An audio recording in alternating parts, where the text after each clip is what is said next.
Salve, salve tricolores, sejam bem-vindos a mais um vídeo aqui do canal. Se você é novo por aqui, não esqueça de se inscrever aí embaixo, deixe o like no vídeo e me siga lá no Instagram, AlemãoSPFC. E agora, sem enrolar, vamos pro vídeo de hoje, desejando um excelente domingo. Que Deus abençoe nosso dia, São Paulinos e São Paulinas. Vamos começar falando sobre a vitória importantíssima do tricolor ontem à noite contra a equipe do Primavera no estádio do Morumbi. Jogo que teve aí contextos dramáticos, né? O Primavera saiu na frente no segundo tempo, né? Após uma finalização do Poveda, a bola acabou desviando ali, acabou matando o Rafael, né? Mas depois o São Paulo foi em busca de um resultado de fato impressionante e a gente tem que destacar o camisa 10 Luciano, que vem sendo, para mim, o principal jogador do São Paulo na temporada. Gols importantíssimos até agora, gol de vitória contra o São Bernardo, gol no clássico contra o Santos, gol contra a equipe do Flamengo. Ontem ele foi importante nos dois gols, apesar de não ter balançado às vezes. Ele deu aquele lançamento pro Caleri, né? Que deixou o Caleri sozinho para fazer o cruzamento onde saiu o gol, inclusive destacar a raça do Lucas Ramon. A bola estava meio que saindo ali, ele se jogou na bola, colocou a bola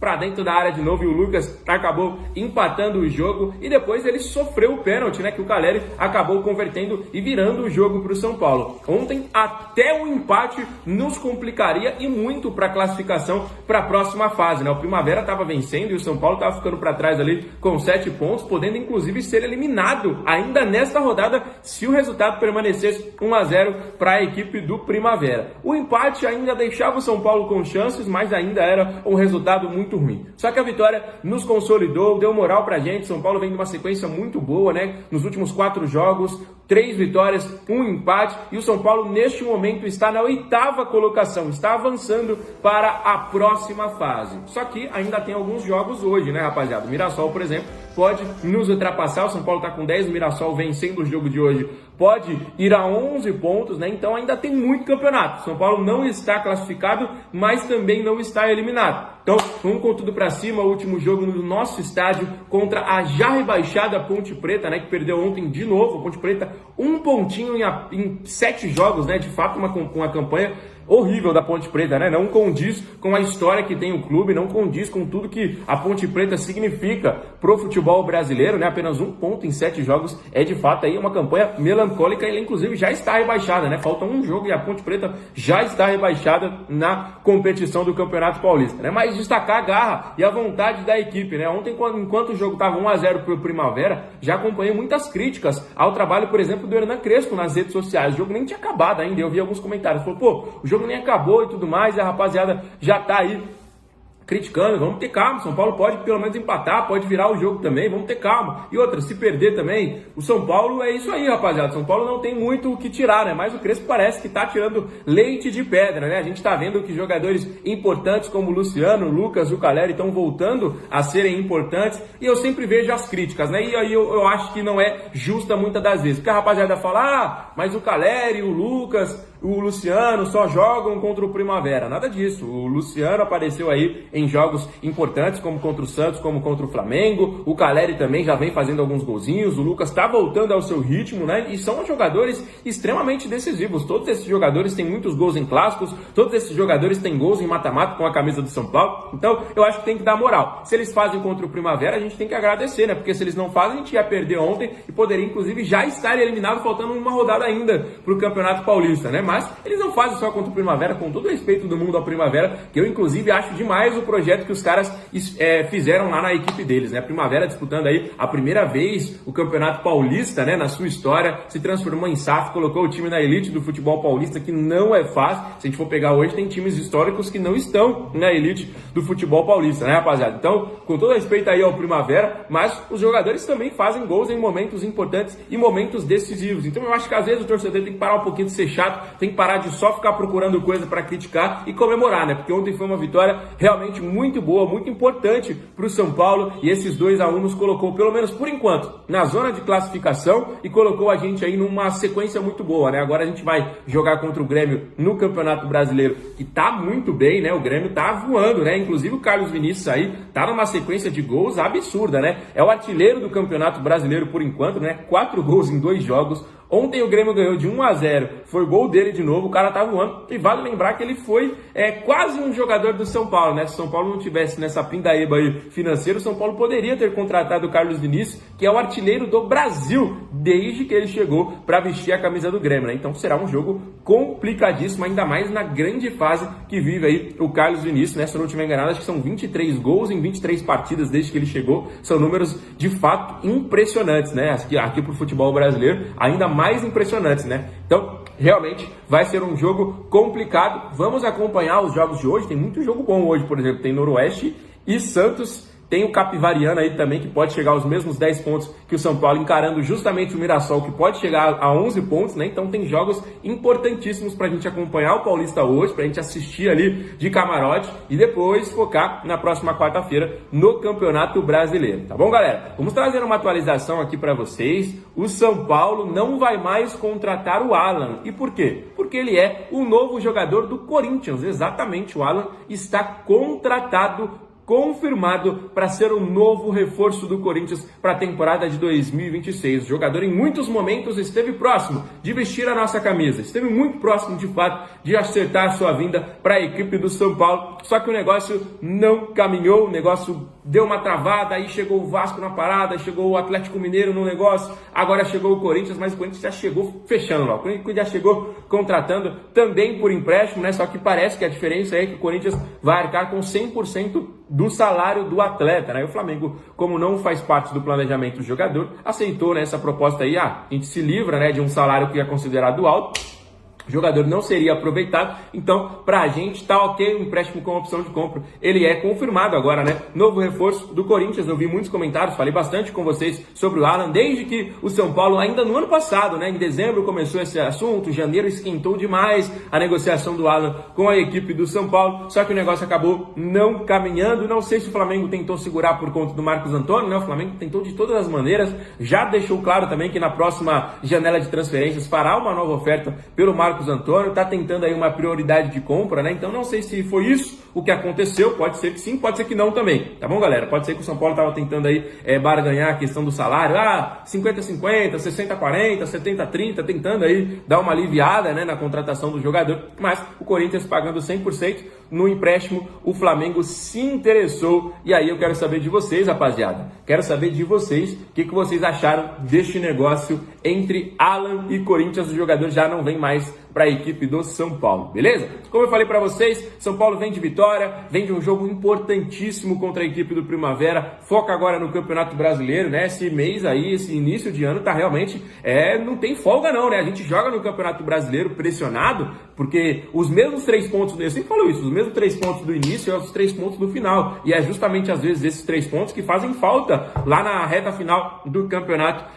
Brasileiro. E o Campeonato Paulista, uma loucura, né? Apenas 8 jogos, desses 8 a gente encara os 3 grandes, né? Então são clássicos em cima de clássicos. Se a gente for pegar ali, no início de fevereiro a gente já jogou 4 clássicos, a gente está no início de fevereiro apenas, e a gente já jogou 4 clássicos, a gente já jogou contra equipes fortes, como por exemplo o Mirassol, o próprio Primavera, que deu muito trabalho pra gente. Então é um campeonato, mano, maluquíssimo, 8 rodadas apenas, se você vacilar você cai. Olha aí a Ponte Preta, o Santos ainda tá lutando contra o rebaixamento, então é um campeonato realmente muito diferente. A gente sabe que é por conta do calendário, tem Copa do Mundo esse ano e o campeonato vai parar por, acho que durante 40 dias, não lembro agora, 50 dias que vão ser paralisadas aí as competições. Então o calendário está muito apertado, São Paulo não pode de fato vacilar, dar sopa pro azar, e por isso essa vitória foi tão importante. No Campeonato Brasileiro, se a gente conseguir um resultado importante contra a equipe do Grêmio, vai ser com certeza uma grande vitória aí pra gente, porque o Grêmio tá bem. Eu vejo pouca gente falando sobre o Grêmio na mídia nacional, mas o Grêmio, além de estar bem, tem grandes jogadores que podem a qualquer momento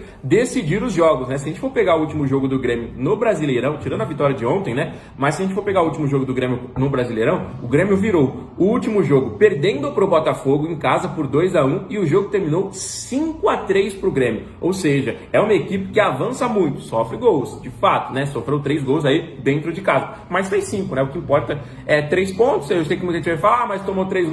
Beleza, mas é um time que ali com o Carlos Diniz, com o Amuzu, com o William, com o TT, enamorado, o time dos caras é muito bom. Eu acho que o ataque do Grêmio, ele é muito melhor do que a zaga do Grêmio. Não à toa eles sofreram 3 gols no último jogo. Então a gente pode utilizar dessas armas aí para tentar vencer essa partida. Mas a gente ainda tem muito chão para falar sobre essa partida que será no meio... 5 segundos para pedir a sua ajuda ao nosso canal com o seu like e se inscrever se ainda não for um inscrito. Chama aí.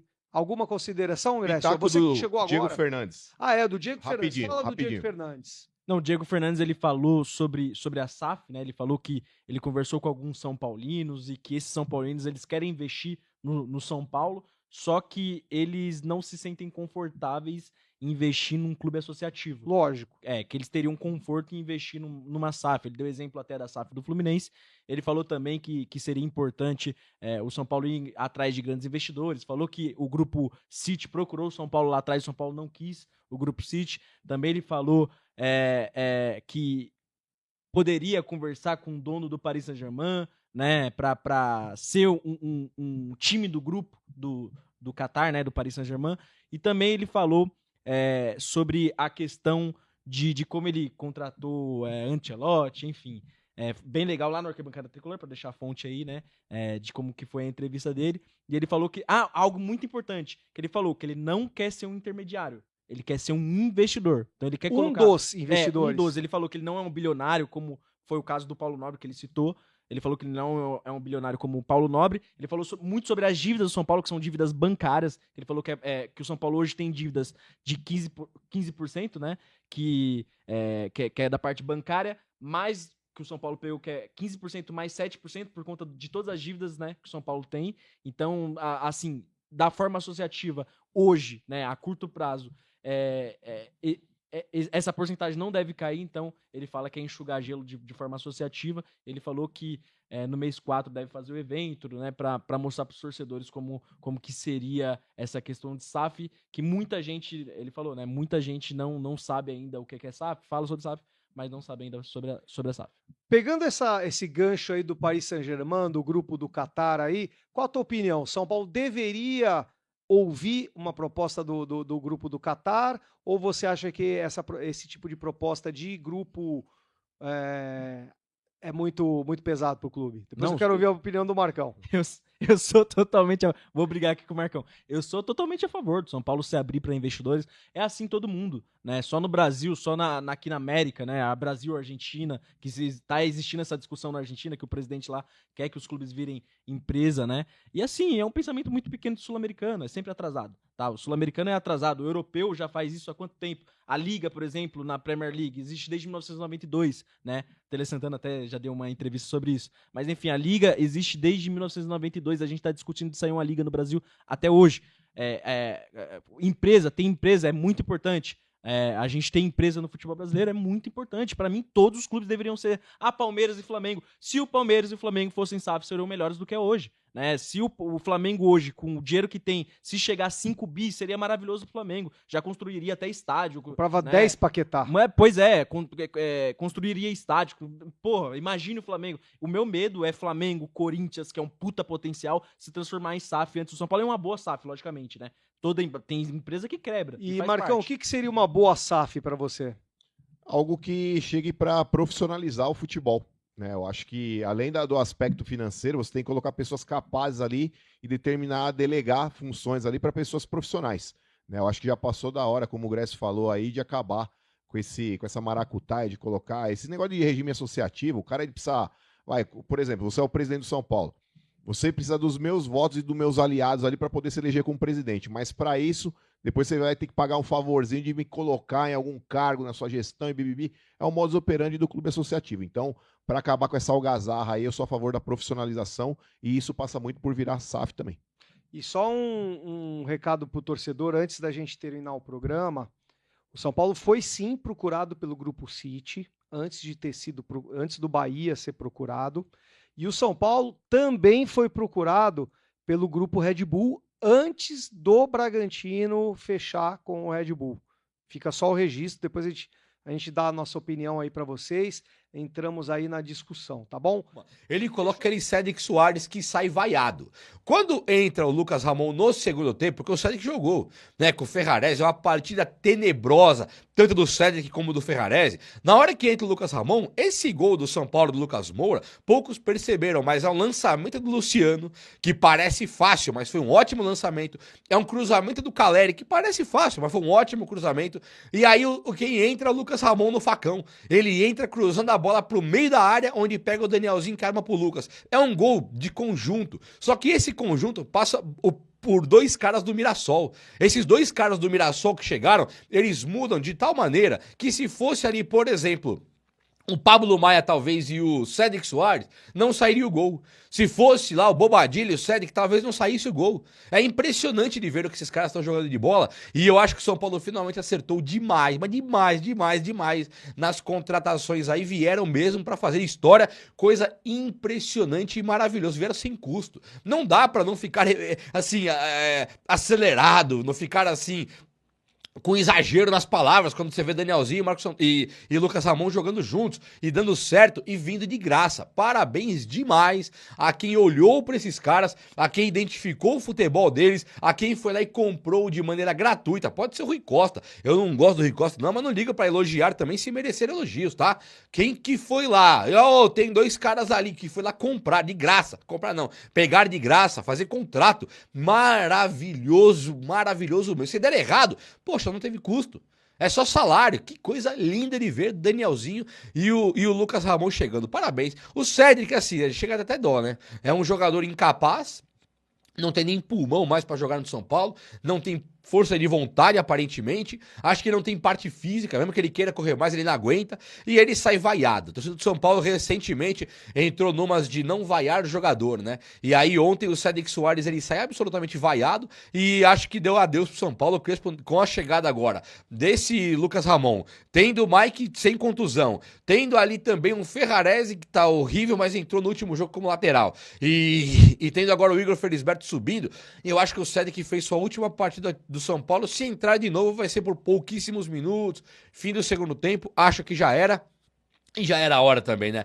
Lucas Moura dá a volta por cima, hein? Que coisa impressionante. Uma partida clamorosa, uma partida deliciosa do nosso meia driblador que driblou todo mundo. Ele deu assistência pro Jonathan Caleri no último jogo, né? Que ele dá uma assistência, um cruzamento, e o Caleri dá aquela testada na bola ali, o Lucas quando foi na ponta direita, e sai o gol. Lindo de ver. Desta vez, o Lucas Moura, ele tava driblando ali daquele jeito o Lucas Moura de ser. Dribla como se não houvesse o amanhã, sofre muitas faltas, levanta, toma outra falta, levanta e vai pra cima, cai pra cima dos marcadores, quebrando uma linha defensiva impressionante que o Primavera fez. Então o Lucas, sim, jogou pra caramba. E aí o Lucas, ele foi coroado com um gol ali de bola rolando, que ele faz na pequena área, e depois ele poderia, o certo era o Lucas ter feito 2, ter batido aquele pênalti, né? É que o Caleri decidiu que ele broca agora, né? O brocador, agora mete gol mesmo. Então o Caleri quis bater no pênalti. Ele bate horrorosamente mal, na meia altura ali, onde não pode bater. Se o goleiro pular pro canto certo, pega aquele pênalti. Você tem que bater pênalti no ângulo, igual o Hernanes,